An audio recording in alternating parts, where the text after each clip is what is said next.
सरफरोशी की तमन्ना अब हमारे दिल में है, देखना है जोर कितना बाजुए कातिल में है।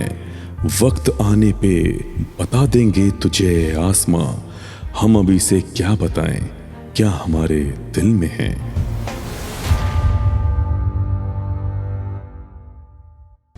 नमस्कार। भारतवर्ष, आर्यवर्त, जम्बू द्वीप, रेवाखंड, हिंदुस्तान, हमारे देश को कालांतर में न जाने कितने नामों से पुकारा गया है। यहाँ रघुकुल से लेकर पांडव वंश, गुप्त वंश, मौर्य वंश, मुगल शासक आदि सभी ने शासन किया। लेकिन 17वीं शताब्दी में अंग्रेजों ने इसे पहली बार अपना गुलाम बनाया और जबरन अपना उपनिवेश घोषित कर दिया। तब अंग्रेजों को यहाँ से भगाने के लिए शुरू हुआ आजादी का आंदोलन। अंग्रेजों द्वारा भारत को गुलाम बनाने के बाद उनकी बर्बरता और दमनकारी नीतियों के कारण देश के कोने कोने से आजादी की मांग उठने लगी। हर तरफ आजादी के मत वाले देश को आजाद करने के लिए स्वतंत्रता आंदोलन में कूद पड़े। आजादी की लड़ाई में बहुत सारे स्वतंत्रता सेनानियों ने अपना बलिदान दिया, तब जाकर हमें आजादी मिली है। आजादी की लड़ाई में कुछ स्वतंत्रता सेनानियों ने सत्य और अहिंसा के मार्ग को चुना, तो कुछ ने बलिदान और हिंसा का मार्ग चुना। लेकिन इन सभी स्वतंत्रता सेनानियों ने अपने देश को आजादी दिलाने के लिए अपना तन, मन और धन सब कुछ अर्पण कर दिया, लेकिन कभी पीछे नहीं हटे। यही वजह है कि जब जब स्वतंत्रता आंदोलन का जिक्र होता है तब तब महात्मा गांधी, सुभाष चंद्र बोस, भगत सिंह, वीर कुंवर सिंह आदि के वीरता और बलिदान को हमेशा याद किया जाता है। 1857 में मंगल पांडे के विद्रोह के कारण पूरे देश भर में अंग्रेजों के खिलाफ स्वतंत्रता संग्राम छिड़ गया था, जिसे प्रथम स्वतंत्रता संग्राम के नाम से भी जाना जाता है। लेकिन ये काफी कम लोगों को ही पता होगा कि झारखंड यानी उस वक्त के छोटा नागपुर में 1857 से पहले ही आंदोलन शुरू हो चुका था। 1855 में संथाल क्षेत्र में हुल आंदोलन हो चुका था। वहीं दूसरी ओर रांची के पास ठाकुर विश्वनाथ सादेव ने भी अंग्रेजों से लोहा लेना शुरू कर दिया था। छोटा नागपुर की धरती ने एक से बढ़कर एक स्वतंत्रता सेनानियों को जन्म दिया है।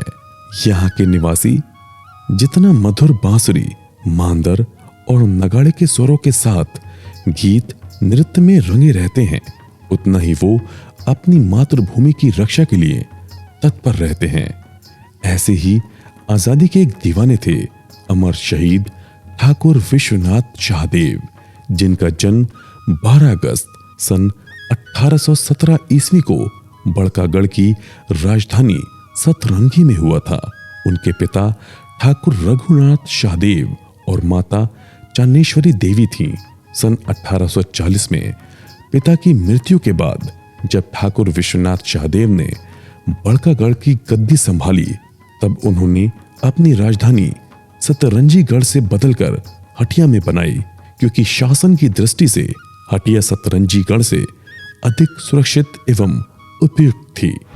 गद्दी नसीन होने का तो ठाकुर साहब को गद्दी जब मिला तो कुछ लोगों ने उन्हें अपना विचार दिया कि ठाकुर साहब आप सतरंजीगढ़ जो है उसको छोड़ दीजिए। ये सामरिक दृष्टिकोण से और ये सुरक्षा के दृष्टि से ये ठीक नहीं है।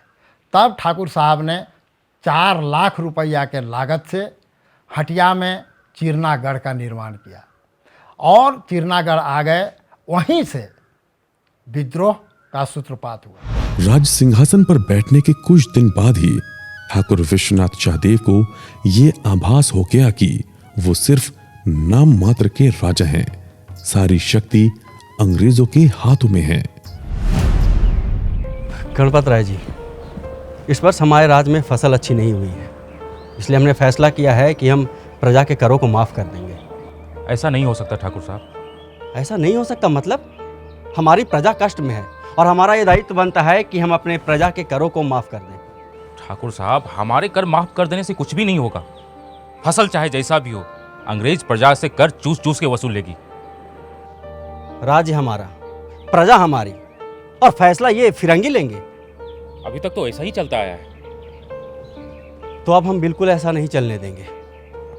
हमारे राज्य में अंग्रेजों का दखल अब बिल्कुल बर्दाश्त नहीं किया जाएगा।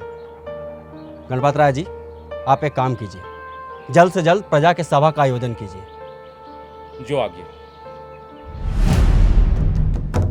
ठाकुर साहब बचपन से ही अंग्रेजों से नफरत करते थे और उनके राज्य में अंग्रेजों के दखल को देख उनके अंदर ब्रिटिश हुकूमत के खिलाफ विद्रोह की अग्नि जोरों से धड़कने लगी। तब उन्होंने अंग्रेजों के खिलाफ धीरे धीरे जनता को संग्रहित करना शुरू कर दिया और अपने गढ़ में सैन्य संचालन करते हुए मुक्ति वाहिनी सेना की स्थापना की। जब मुक्ति वाहिनी सेना का निर्माण हुआ और उसका मुखिया चीफ बनाया गया पांडे गणपत राय को, और ठाकुर विश्वनाथ सहदेव जी उसके सुप्रीम रहे, और उन्हीं के निर्देशन में तमाम स्वतंत्रता आंदोलन का जो सशस्त्र संघर्ष था वो चलता रहा।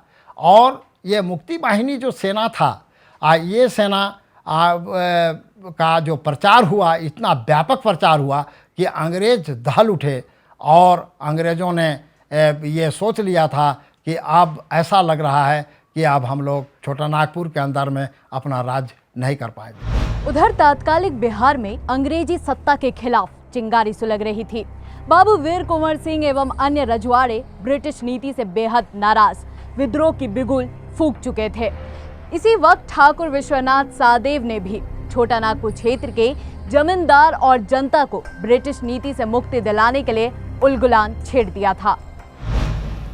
ठाकुर विश्वनाथ सहदेव ने अंग्रेजों के जुल्म को खत्म करने हेतु सर्वप्रथम 1855 ईस्वी में विद्रोह का पहला विगुल फूका। उन्होंने सबसे पहले अपने राज्य को अंग्रेजों से स्वतंत्र घोषित कर दिया, जिसके कारण दुरंडा छावनी के अंग्रेजी फौज ने ठाकुर विश्वनाथ सहदेव को दंड देने के लिए हटियागढ़ पर धावा बोल दिया। ठाकुर विश्वनाथ सहदेव और अंग्रेजी सिपाहियों के बीच एक घमासान लड़ाई हुई। आधे से अधिक सिपाहियों को मौत के घाट उतार दिया, जिसके डर से बाकी के बचे हुए सैनिक जान बचाकर भाग गए। अंग्रेजी सैनिकों को खदेड़ के भगाने के कारण पूरा छोटा नागपुर की जनता ठाकुर विश्वनाथ सहदेव को अपना नेता मान चुकी थी। तब ठाकुर विश्वनाथ सहदेव ने 1856 में बंगाल के तत्कालीन गवर्नर को पत्र लिखा। श्रीमान गवर्नर, बंगाल, आपके ईस्ट इंडिया कंपनी के दमनकारी नीतियों के कारण हमारी प्रजा त्राही त्राही कर रही है। उनके राजा होने के नाते हमारा फर्ज बनता है कि हम आपकी गलत नीतियों से उनकी रक्षा करें। इसलिए हमने ये फैसला लिया है कि आपका दखल हमारे राज्य में बर्दाश्त नहीं किया जाएगा, और फिर भी आपने दखल देने की कोशिश की तो हमारे पास विद्रोह के अलावा कोई विकल्प नहीं होगा। ठाकुर विश्वनाथ सहदेव, हटियागढ़।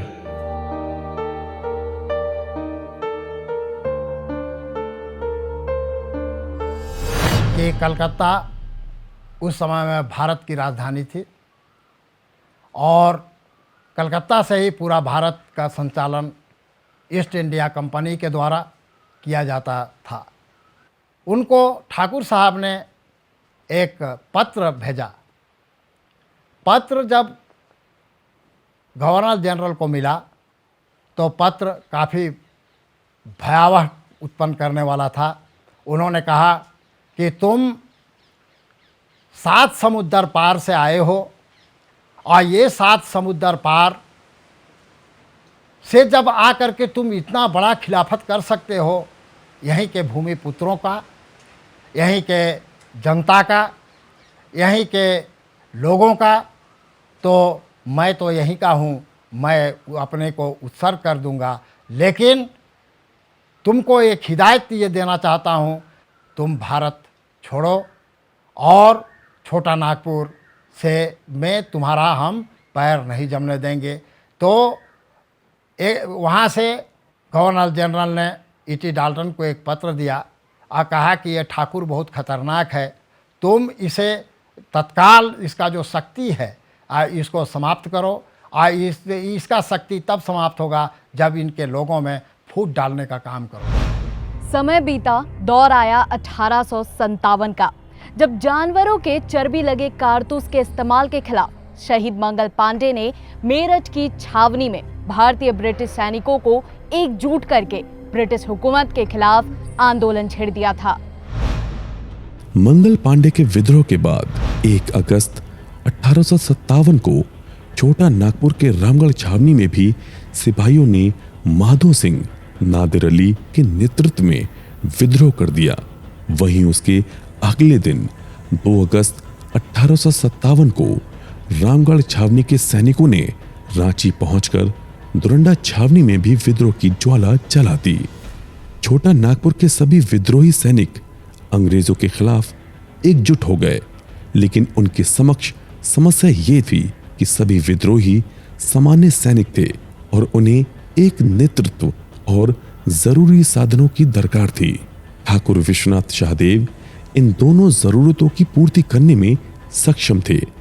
तब विद्रोही सिपाहियों ने उन्हें उनका नेतृत्व करने का प्रस्ताव दिया, जिसे ठाकुर विश्वनाथ शाहदेव ने सहर्ष स्वीकार कर लिया। प्रणाम ठाकुर साहब। बोलिए, क्या बात है? ठाकुर साहब, अब हम इन फिरंगियों के लिए कोई काम नहीं करेंगे और ना ही कोई इनकी दास्ता स्वीकार करेंगे। हम अपनी धरती से एक एक फिरंगियों को मार भगाएंगे। आपने जिस बहादुरी से डोरंडा छावनी के सैनिकों को मार भगाया, पूरे राज्य को अंग्रेजों के चंगुल से आज़ाद कराया, हम सभी पूरे छोटा नागपुर को अंग्रेजों के चंगुल से आज़ाद कराएंगे। बस आपका एक सहयोग चाहिए। आप हमें हथियार के साथ साथ अपना नेतृत्व प्रदान करेंगे।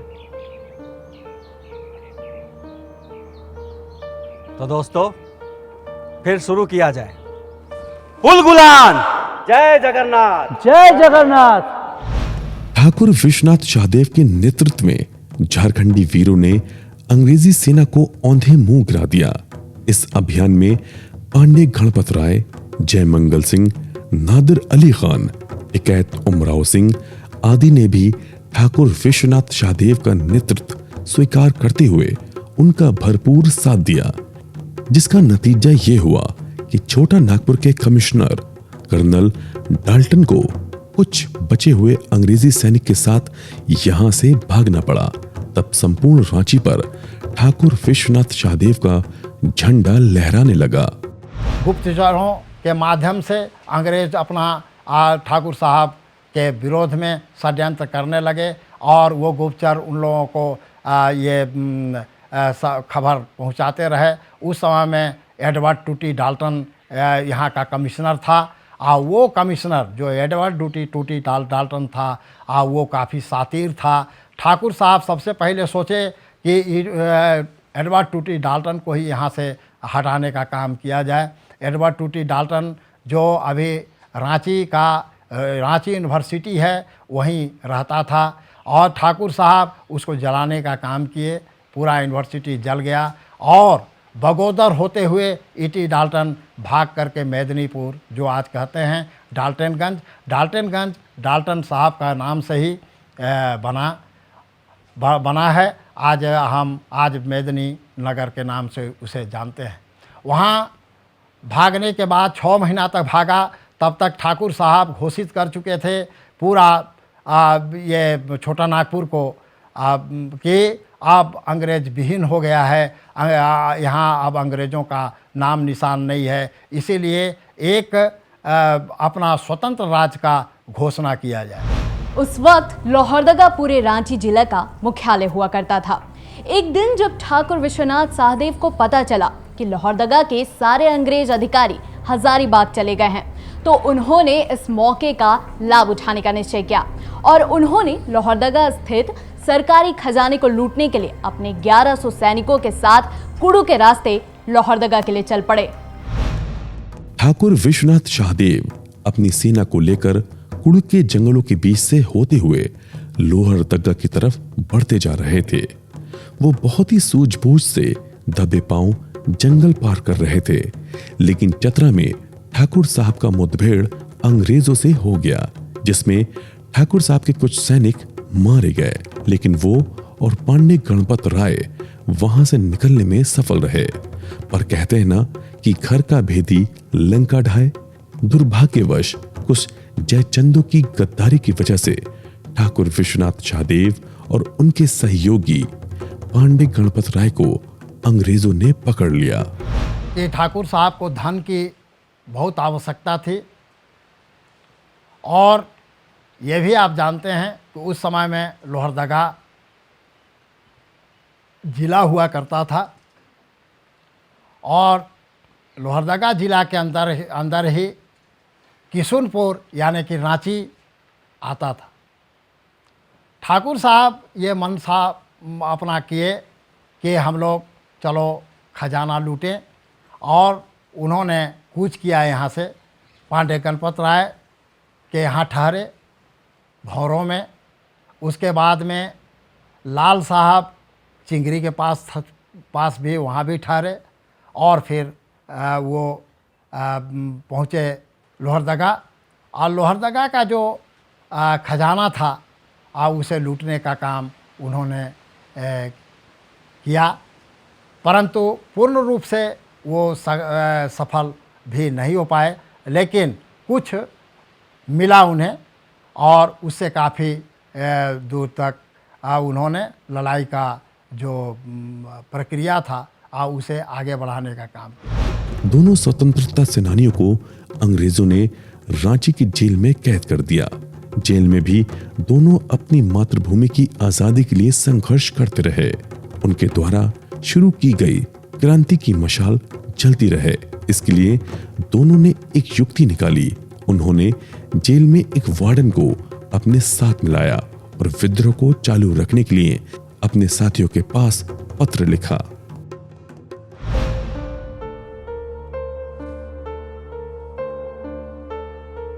दत्तवन,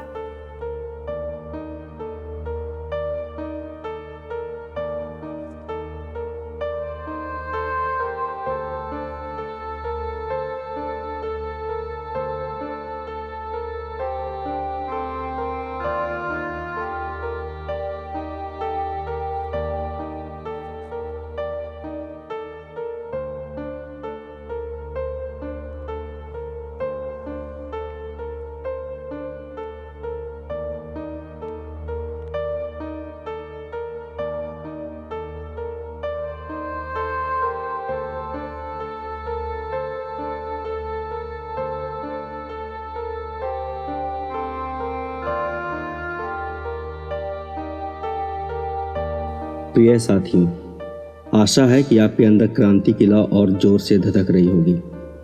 हमने जो आज़ादी की मशाल जलाई है वो बुझने ना पाए, इसलिए आप लोगों से मैं ये उम्मीद करता हूँ कि आप सभी ने अंग्रेज़ों के खिलाफ विद्रोह जारी रखेंगे, और जब तक एक एक अंग्रेज को हमारी धरती से खदेड़ कर ना भगा दे तब तक चैन की सांस न लेंगे।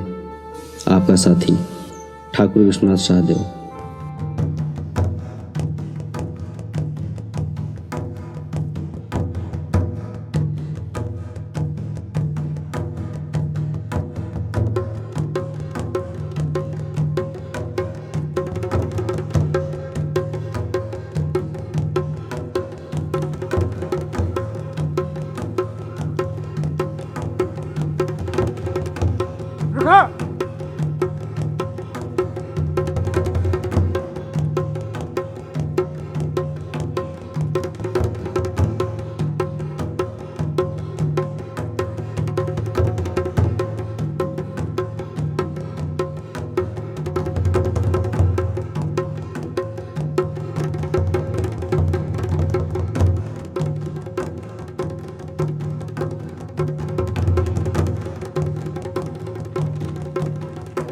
Rascal!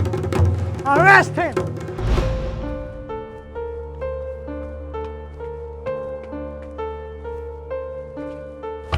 Sir, Thakur Vishwanath Sahadev is really creating problem for us.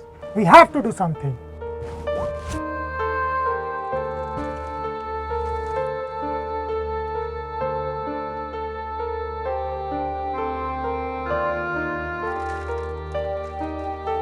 All right, officer. I will talk to the High Command and get Vishwanath Sahadev hanged as soon as possible. 16 अप्रैल 1858 ईस्वी को ठाकुर विश्वनाथ शाहदेव को फांसी की सजा सुनाई गई और उसी दिन उन्हें रांची जिला स्कूल के निकट कदम की एक मोटी डाली में लटकाकर फांसी दे दी गई। ठाकुर विश्वनाथ शाहदेव के फांसी के कुछ दिनों बाद उनके साथी पांडे गणपत राय को भी उसी जगह फांसी दी गई। छोटा नागपुर के क्रांति के इन महान नायकों का आखिरकार अंत हो गया, लेकिन उनकी वीरता और मातृभूमि से प्रेम आज भी छोटा नागपुर की फिजाओं में देशभक्ति की लौ जलाती रहती है। अमर शहीद ठाकुर विश्वनाथ शाहदेव से आज भी प्रेरणा लेने हेतु रांची में उनको फांसी दी गई जगह को अब शहीद स्मारक के नाम से जाना जाता है। वहीं जिस डाली में फांसी दी गई वो और ठाकुर साहब की तलवार जिसने अनेक फिरंगियों को रक्त स्नान कराया था, वो अभी भी रांची के संग्रहालय में सुरक्षित है। ठाकुर साहब पकड़ लिए गए 16 अप्रैल 1858 को बिना ट्रायल का अंग्रेज़ों ने उन्हें फांसी पर चढ़ाया और पूरा बड़कागढ़ स्टेट को कुर्क कर लिया गया। और कुर्क करने के बाद एक संस्था बनाया इस स्टेट को चलाने के लिए, उसका नाम था secretary of state for India in council. आपको विदित है कि बड़कागढ़ स्टेट कभी भी गवर्नमेंट में वेस्ट नहीं हुआ। इसका प्रमाण आपको गवर्नमेंट ही खुद देती है। जो हमारा वर्तमान गवर्नमेंट है वो खुद देती है कि बड़कागढ़ स्टेट गवर्नमेंट में वेस्ट नहीं हुआ है। और उसका आज भी जो महाराजा छोटा नागपुर को बड़कागढ़ स्टेट जो लगान देता था, वो लगान आज भी